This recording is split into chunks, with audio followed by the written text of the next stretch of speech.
So watching Docm's first Hermitcraft episode of Season 8, you can see that many weird things are happening. It all starts with a book that Docm finds in one of the loot chests of the shipwreck, and ends on a mysterious looking website. In this video we'll try to find out how Docm ended up getting the book, how he and Rendog dug a hole for 5 hours, how 8 mob spawners generated inside the chunk, how this mysterious website appeared and what it does. We're going to look into the generation algorithms of mob spawners and shipwrecks, as well as the source code of the website. So let's get right into it and start where the mystery began. That is the shipwreck that Docm and Ren were the first to find. Regardless of that, they didn't take the loot. The ship was bartered by Green and Mamba, who found it a bit later, just after Doc and Ren logged off, because Ren's dog needed a walk. Rewatching their footage led me to a question. In both videos, Green and Mambo show the content of all 3 loot chests, but in none of them there was a book. In Docm's video, right after he shows what happened using a replay path, he checks the chest himself and finds the book. After showing it to Ren, we get to know that neither him nor Docm have ever seen a book like this. Let's take a closer look at the book itself. The title 01001000 stands, as we later get to know, for the letter H in binary. The author, though, is unknown because it uses the obfuscated text for encryption. This can be generated using, for example, MC Stacker, but is unobtainable in survival. Containing of 5 pages, the book lists requirements for 8 in total and 3 different types of, as we later get to know, spawners. The first 3 pages indicate the coordinates of 6 skeleton, 1 zombie and 1 spider spawner, and their needed amount of floor blocks which represent the floor of the dungeon.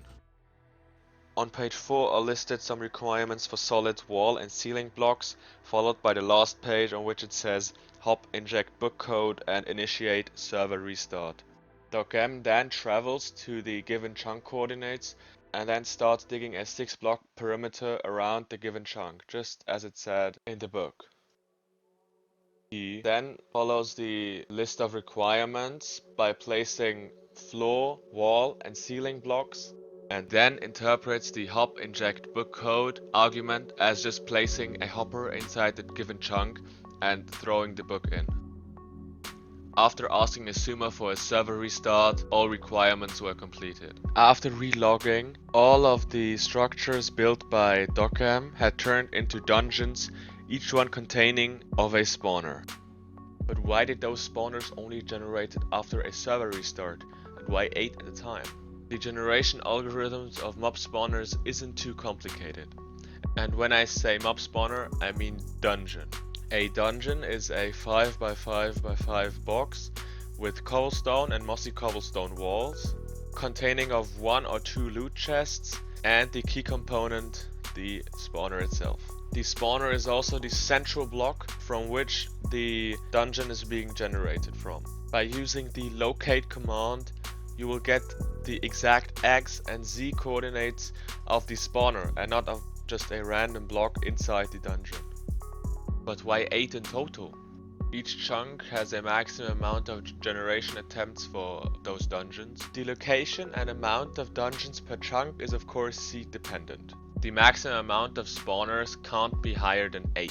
For example, if the maximum amount of possible generations for spawners is 5, then the game will attempt to generate a dungeon 5 times in this chunk. In most cases, those attempts fail all, and that is why those dungeons are so rare. But if you meet all the requirements for the generation of a dungeon, then there is a 100% chance of the spawner being generated. You can use a client-side mod to find a chunk which has 8 attempts of generating a mob spawner. Docm throws the book into a hopper inside the chunk. After a server restart, the hopper is gone, and that means that the chunk was being regenerated during the server restart. But why was Docm doing this and not just building a regular mob farm? In Minecraft there exists a mob cap. This limits the amount of mobs that can spawn around the player and prevent the game from spawning too many mobs and crashing. In single player, the mob cap contains of 70 monsters, 10 creatures, 15 ambient, 5 water creature, 20 water ambient, and -1 miscellaneous mobs.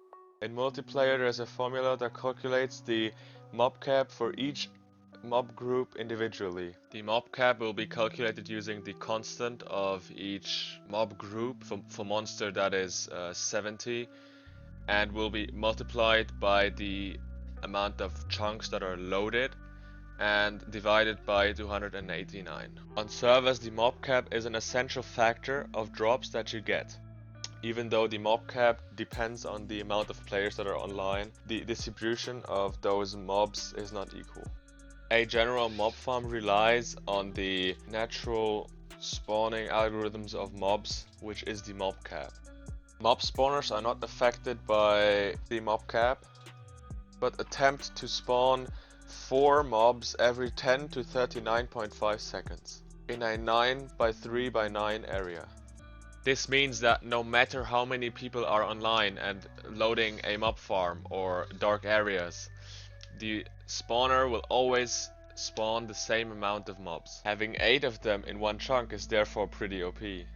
The last thing Docm shows in his video is a camera path leading to one of the spawners. His custom resource pack transforms the texture of the spawner into a QR code. Now is the point where the real mystery begins.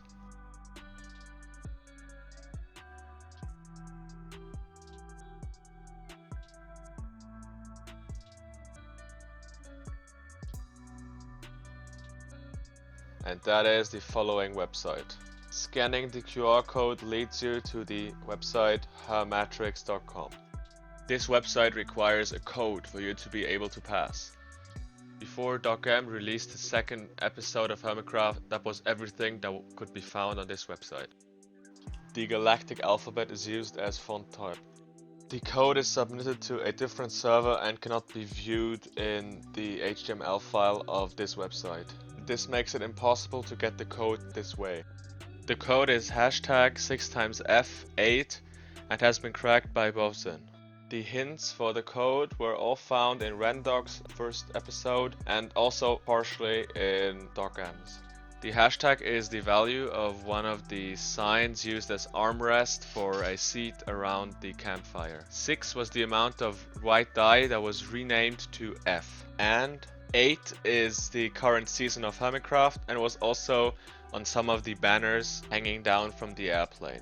After Docm's second Hermitcraft episode was released, a new button named Terminal appeared on the website. This button is visual without the need of entering the code. It shows a command prompt or terminal, which apparently is from Grumbot. Grumbot is the robot that Mumbo and Grian built in Season 7 to help Mumbo become mayor of the shopping district. Coincidence that the creators of Grumbot were the first to loot the shipwreck? Maybe, but still, it's a bit suspicious. As far as I know, this hasn't been solved yet, so that means that that's about it for this video. All sources will be linked in the description. This video contains the mystery of only the first and second part of Docm's series, so if you don't want to miss the following videos, don't forget to subscribe and like the video. See you next time.